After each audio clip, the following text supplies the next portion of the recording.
Good evening, everyone, and thank you for joining us. I'd like to introduce on the far side David Fogel, the National Basketball Coaches Association Executive Director, and closest to me here is Rick Carlisle, Dallas Mavericks head coach and National Basketball Association's president. Rick, I'll turn it over to you for the special presentation. Good evening, ladies and gentlemen. We are incredibly happy to be here in Toronto for Game 2 of the NBA Finals and the presentation of the 2019 Chuck Daly Lifetime Achievement Award. My name is David Fogel, and I'm the Executive Director of the Coaches Association.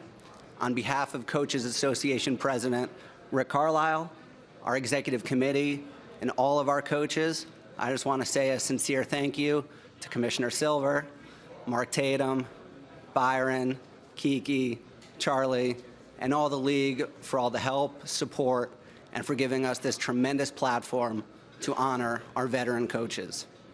We are especially proud of today's award, which honors the memory of Hall of Famer Chuck Daly, who over an incredible career set the standard for integrity, competitive excellence, and tireless promotion of NBA basketball and NBA coaching. Chuck was a mentor to so many of our coaches and players, including Coach Carlisle and Frank Layden. So without further ado, I'd love to turn it over to Association President, Coach Rick Carlisle. Thanks, David. Once again, Adam, thank you. Thank the league. This has been an amazing thing for us. This is our 11th year of presenting this award in the memory of the great Chuck Daly, who was such a great friend to all of us. I want to recognize the selection committee, a group of 8 guys that every year has gotten together and done a great job with this. Pat Riley, Phil Jackson, Lenny Wilkens, Billy Cunningham, who was very close to Chuck, Joe Dumars, who of course played for Chuck, Bernie Bickerstaff, Donnie Walsh, and Greg Popovich.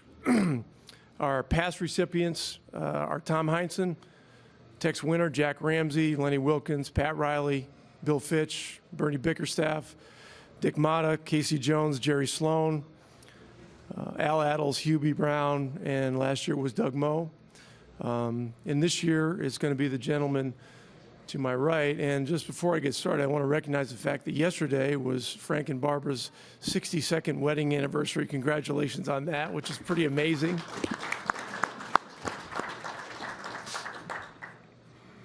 A lot of us have Frank Layden stories. My first experience with Frank Layden was my rookie year. We were playing in the Hall of Fame game in Springfield, Mass. I had just made the Boston Celtics team. This was the last exhibition game of the year. And we were playing against Utah. There was a luncheon, and so they asked both coaches to say a few words. Luckily for Casey Jones, he got to go first. And Casey said a few kind, cordial words. And then Frank got up there, and he told a little story. Now, this was the fall of '84, and his son, Scott, had joined him the previous year. And so he started telling the story, and he said, I said to my son, Scott, last year we were in the Boston Garden. Players are being introduced. I said, son, look around. Look at all those banners. The great tradition here. There's 15 championship banners up there. See those numbers up there? Those are the retired numbers of all the great Celtics players. Russell, Cousy, Havlicek, Sam Jones, Dave Cowens. Those guys getting introduced, Bird, McHale, and Parrish, those guys will be up in the rafters one day. You know, son, one of the great privileges that you have in coaching is to be in the Boston Garden and have an opportunity to coach against the Celtics. I said, now have a seat, son. Let's get ready to get our asses waxed. And so that was an icebreaker for me, you know. But the truth is, Frank is well known as a guy with one-liners, a big personality. The fact is, he's an NBA legend. He's an accomplished basketball man. In fact, in 1984, he did something that no man in the NBA has ever done, and nor will he ever do anytime in the future. He won 4 awards. I should say he was recognized for 4 very significant things. He was the Western Conference All-Star coach. He was the NBA Coach of the Year. He was the NBA Executive of the Year. And he also received the J. Walter Kennedy Citizenship Award, which they now only give to players. And so that's an amazing accomplishment. And then from there, went on to draft John Stockton, Karl Malone, and set the franchise up for really a decade-long run as a contender. And along the way, brought along a guy named Jerry Sloan, who was one of the all-time great coaches. So without further ado, it's my great honor to introduce the 2019 winner of the Chuck Daly Lifetime Achievement Award, the great Frank Layden. Stand up. Yes, stand up. There you go. I can't stand too long. There you go. There you go. Okay. Oh, yeah. Shake hands. Okay. We get the- I'm not used to this. All right, now look at a camera. That guy waving out there.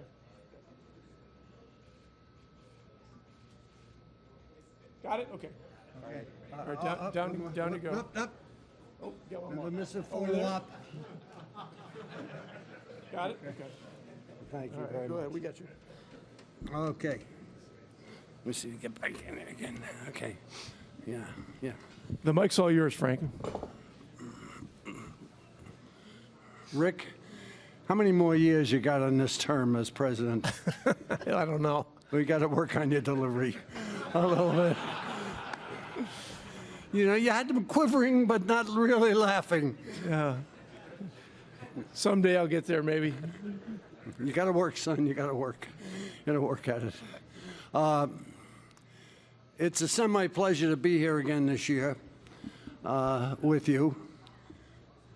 Did you get that? I mean, huh? Gosh, I thought I was talking in front of the BYU alumni. All right. But Rick, very proud of your accomplishments, and to say that you certainly were a longtime great player and great coach, and still are coaching, and we're very proud of you. Over here we have another guy who's just wonderful, and David he had big shoes to fill. All right, because he had a good friend of ours, of course, Michael Goldberg, who at that time was the leader, the beginning, the one who fostered this whole organization of the Coaches Association, and a guy we really loved. He was a guy, when you saw him, you wanted to hug him.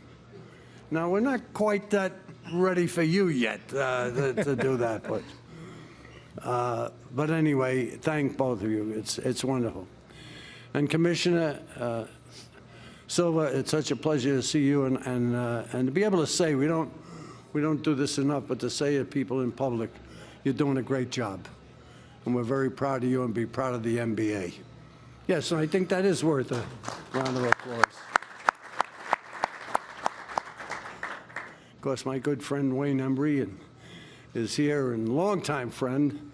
Yes, you remember when coaches were all fat, Wayne? You know what I mean? Now they all look like they're starving. You know, actually the poundage hasn't stopped. They just have more of them. You know, and of course Kiki Vandeweghe is a great friend and a longtime friend of ours, and there's a lot of things I could talk about this particular award. At my age, I'm at the stage in my life where people call up and say, I'm looking for Frank Layden. Is he still alive?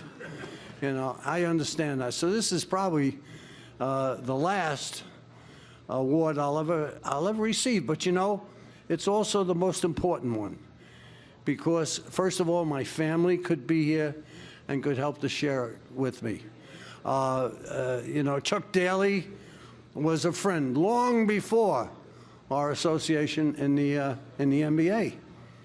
You know, he was an upstater, and I remember him when he was a young coach and a young college coach, and we did clinics together in the five-star camps and what have you. He was a great guy, and we had a lot of great times together, and it's wonderful to receive this award in his name.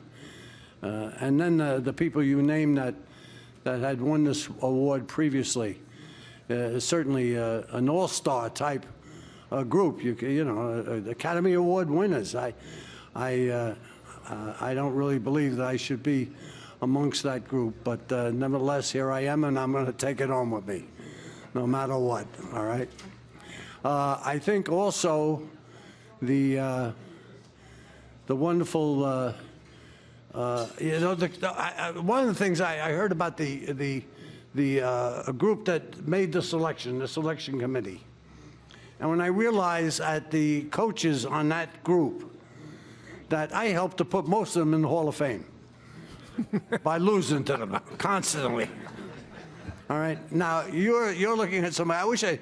You notice they didn't read my record off. I'm the only guy that ever got this award that lost more games than he won. Isn't that the truth? That's not true. Yeah, sure it is. You and Fitch are close. Huh? Fitch just went in the Hall of Fame, so you got a chance, Frank. Did you have to bring him up? You know, and as long as you have brought him up, I just talked to Bill recently, Bill Fitch, you know, and he said when he got in the Hall of Fame, he received all these wonderful letters of congratulations and phone calls and what have you. He said not a single one came from a referee. So I said, I wonder why. But, and so with that, you know, I'd like to take this opportunity, if I may, Rick and David, to you know, like I say, this will probably be the last award I'll ever get. Last time I'll be in front of a group like this, Wayne, you know what I mean, with the microphone in front of me and what have you. So I'd like to say if I could change anything in my life, it would be the way I treated referees. All right, I think I was very, very hard on the referees. You know, I remember Earl Strom one night when we were getting killed by the Lakers, you know, and I said to Scotty, and of course at that time Phil Johnson was my assistant coach along with Scott, and I said, listen, you guys take over this game, try to pull it out. I said, I'm going across the street and get us a table for dinner. I'm going to get through. So I started on Strom and just got after him something awful. And he gave, you remember he used to do this? He was blowing the whistle and screaming at her. And he's storming over at me, he's storming over. And he finally gets here. He says, I know what you're trying to do. He said, but if I got to stay here and watch this shit, so do you. Sit down and shut up. So, you know, and it just went on like that, you know. But I was thinking that about the referees, and I apologize to them on behalf, and I really mean it. I think I was too hard on them. If I could have changed things, I certainly would. I was, instead of yelling at them, I would have paid them. It would have been a little more expensive, but it would have been quicker, you know. But anyway, I was thinking one day about the referees, and I came up years ago. I can't get, you know, I grew up in Brooklyn, New York. And in Brooklyn, we, as youngsters in the public schools, how many people here went to public schools in New York, Brooklyn? In Brooklyn in particular, but New York anyway. But in Brooklyn, all right, we had a young soldier in World War II, World War I, killed on the last day of the war, before the armistice came about, and his name was Joyce Kilmer. How about some of you writers in your English classes? Do you remember Joyce Kilmer? He wrote there's a forest named after him because he wrote a wonderful poem. He was a Brooklyn boy. He died when he was 21 years on the battlefield. And he wrote a wonderful poem called Trees. Have you ever heard of that? To think that I shall never see a poem as lovely as a tree that in summer shall bear a nest of robins in her hair. And then he goes on, and it ends with, poems are made by fools like me, but only God could make a tree. Joyce Kilmer. So I used to teach the first graders that story. He was a hero. You know, like the kind of heroes we even need today for our youngsters and what have you. But I read a poem by an anonymous source in Scholastic Digest many years ago when I was a high school coach. And it went something like this. To think that I shall never see a satisfactory referee, about whose head a halo shines, whose merits rate reporters' lines. One who calls them as they are, and not as I would expect by far. One who'll sting the coach who yaps, from Seawash Eye to Old Mill Saps. Now, poems are made by fools like me, but let's face it, only God could referee.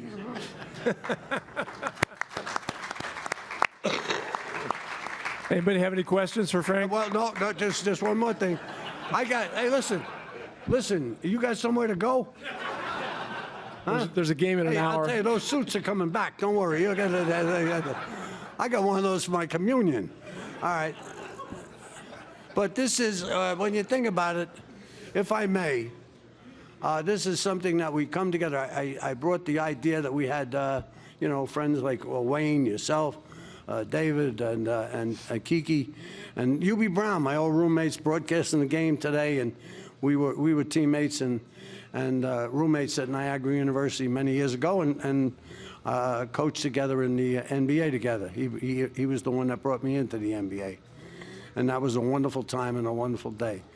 But there's always a group, all right, that pays a price for what you do coming down that tunnel every night, year after year. No one knows what that's like, all right. And when you walk back out, you're like the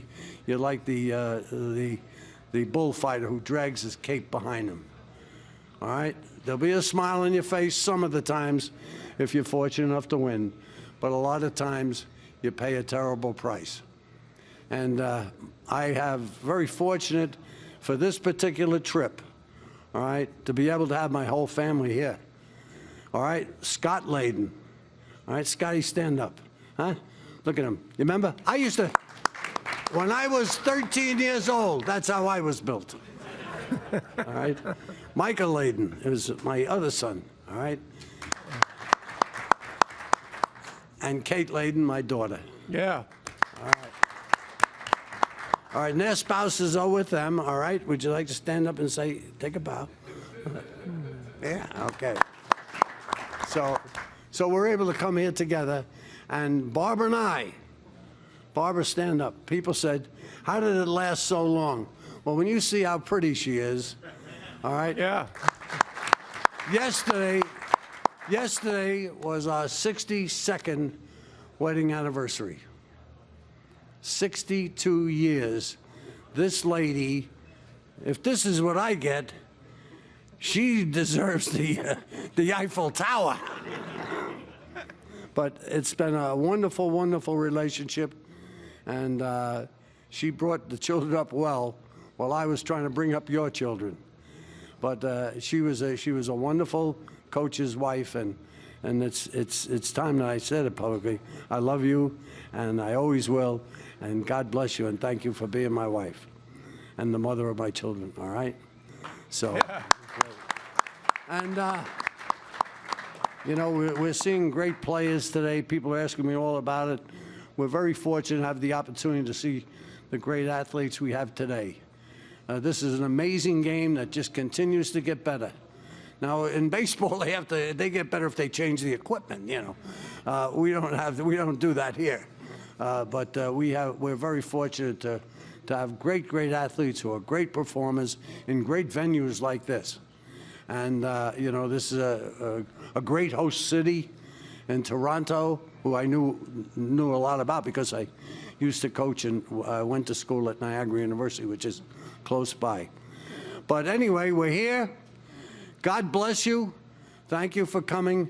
And I can't thank you enough, these guys right here, for having this award presented to my family. I really mean that. All right? So, we have boom mics around the room. If you have a question, please raise your hand and state your name and affiliation. First question on the right side. Lucas Meyer, News Talk 1010 Toronto. Congratulations, Coach. Obviously very well deserved. And I was just curious, you talked a little bit about Chuck, and I'm just curious what it means to you to not only be given a Lifetime Achievement Award named after Chuck, but also obviously the connection with Jerry Sloan, the Utah connection, winning it by half due, so you could speak of those two. Well, let me say this. Chuck and I went, as I say, went way back. I don't know if people realize it, but Chuck actually, when he started college, went to our arch rival of Niagara's, was St. Bonaventure. He had lived up in the I guess, Western Pennsylvania, up in near Olean, New York. And so I didn't know him exactly at that time, but it was a conversation piece. And we got to know each other through the years. I remember I first really spent some time with him when him and Hubie Brown were assistant coaches at Duke, and then saw him later on when he was an assistant at Penn, and Niagara played him in the NCAAs and what have you. But through the years, we always managed. It was a time when after the games, the coaches used to go out and have a few beers. You know, we weren't enemies, you know. Oh, did I say that? I didn't mean to say that, Emery. We went out and had a few sodas together.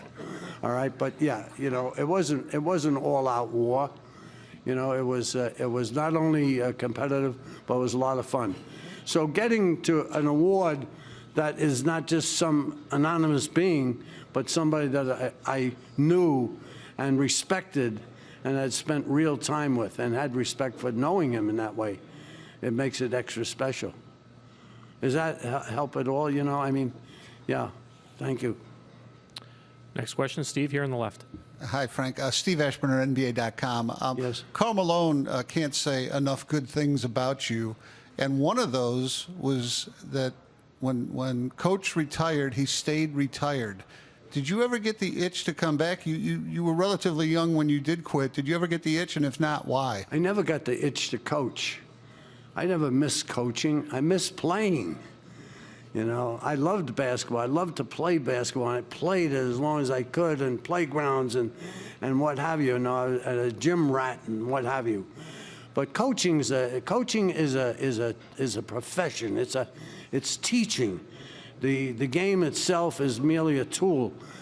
My most effective coaching times in my life was when I was a high school coach, when I could get into the hearts and minds and souls of those youngsters and maybe guide them for the rest of their lives. That was really important. We did a few things in the NBA, I hope, were lasting, and that Karl Malone would remember, that we try to make ourselves interested in them as people, and that after they left playing with the Jazz, all right, that they would feel that it was a rich time in their lives, whether it was the chapel services or the wives club, or we had a bonus program for guys who would go back and finish college. All right, I remember Ricky Green, you know, one time, and I said I'd give a $10,000 bonus to any player who would go back and finish school. And he said, how much? I said, $10,000. He says, that's chump change, Coach. I said, your mother didn't think so. I'm going to give it to her. He says, oh, shit, you didn't tell her, did you? Yeah, 2 years later, he had his degree from Michigan. Or, you know, it could be Adrian getting his degree from Notre Dame. His mom told me that was the proudest she ever was in her life when she saw him walk and get his diploma at Notre Dame. You can imagine what a great feeling that would be. So we hope we left some things. We forget about the scores and the what have you. I remember one time we had a great run with the Lakers, and I thought that Laker team had Worthy and Jabbar and Magic and everything. We went 7 games with them. We lost the 7th game in Los Angeles on Sunday afternoon. And when we had the press conference like this, in fact, we were sitting up in front, and I looked at Pat and I said, well, Pat? He said, it was fun, wasn't it? I said, it sure was. You know, it was competition. And then we went on with our lives. You know, it's not necessarily life and death. And it's not necessarily more important than that. It's supposed to be fun, and I always tried to make it that way for myself and for those players that sort. You know, we don't want to embarrass ourselves. We just want to do the best we can all the time. Yes. Any other? Anyone else with a final? Yes. Last question back right. David Singh, Sportsnet. This is a question for Frank and Rick. What are your impressions of Steve Kerr and Nick Nurse as coaches and as people? Tremendous, tremendous. You know, Steve is a run of 5 consecutive finals is just an amazing accomplishment, regardless of the talent. And I've watched Nick closely. You know, we played against him twice this year. He's terrific at making adjustments, and I love the way he's approached the entire season. They've set up the entire season to work to get to this point. And for a first-time NBA head coach, that's not easy to do. I just met Steve for the first time outside, and we hugged each other, and he said, it's such an honor and a pleasure to meet you, meaning me. And I said to him, you know, Steve, are you having fun? He said, yes, I am. I said, then continue to do it as long as you are. Continue to do it the way you're doing it. Never forget where you came from, and enjoy the ride. It's no matter who you are, whether you're Red Auerbach or you're Steve Kerr or anybody else, Pat Riley, you know, basketball is temporary. The games are temporary. Sooner or later it comes to an end, and you want to leave a legacy. That's important. What I recognize, Coach, is Steve gets it. He gets it. He communicates. You know, and Johnny Wooden made it very simple. He said, when someone asked him, what's a good coach? He said, a good coach is one who wins when he has good players. Now, that might be an overstatement because a lot of guys coach good players and lose. You know that. You've seen it along the way. Otherwise, we wouldn't need Las Vegas, would we? So the thing being that Steve has good players, and he wins with good players, but he seems to communicate so well with it and balance the idea. It isn't all him. All right, he has a role in it, but whatever he's doing, he makes that family do it very, very well, and it's a great example at whatever level you coach at. Steve Kerr is the kind of guy. I mean, my thing, I always judge coaches by, would I want my son to play for that coach, or I want my daughter to play for that coach? And if the answer is yes, then they're a good coach, and I think that that's what I could say about Steve Kerr. If I had a son, I'd want him, or a daughter that could play for him, I'd say certainly. He seems to be a gentleman. He handles winning well when a lot of people don't. You know, we always get back to, you know, Pete Carrill's words about if losing builds character, sometimes winning reveals it. And I think he's handled himself very well, both in winning and when he's been losing. And just like, you know, these guys here, he's talking about other people, how well they coach and how well they do, you know. And he's not saying, hey, aren't I great? But he is great. One of the greatest coaches in the world. I mean that, because you coach in the NBA, you're a head coach in it. You got to be one of a small group of the best coaches in the world. And if you've tried it, it's not an easy job. Does that help you, son? Nick Nurse as well? Is that okay? Yep. And can I get your thoughts on Nick Nurse as well? I don't know him. I've never met him. All right? I'll have to say this for him. So far, I've been impressed. You know what I like about the team here? They play hard. I don't know if they can win. I don't know if they're better. I don't want to measure them by that. But they just went through a long schedule and had the best record, didn't they? That's why they're here tonight, not somewhere else. So, I mean, so far, oh, he's done a wonderful job. He's done a great job. You know, we're talking about the World Series here. And a game that's played around the world by more people than maybe outside of soccer than any other game in the world. So, you know, I'm impressed. Yeah. I think he should put on a little more weight. I think our coaches are a little too, aren't our coaches a little too scared? They look like they're too much in shape. Put on some weight, son, will you? Okay. And what are you trying to impress the commissioner? Let's go have a meal. You're trying to impress the commissioner with that haircut? You guys got the same barber or what? All right. Anybody else? Thank you, Coach. Congratulations. If you wouldn't mind staying up here for just another photo opportunity. Okay. I never miss a photo op. God bless you all. Thank you very much.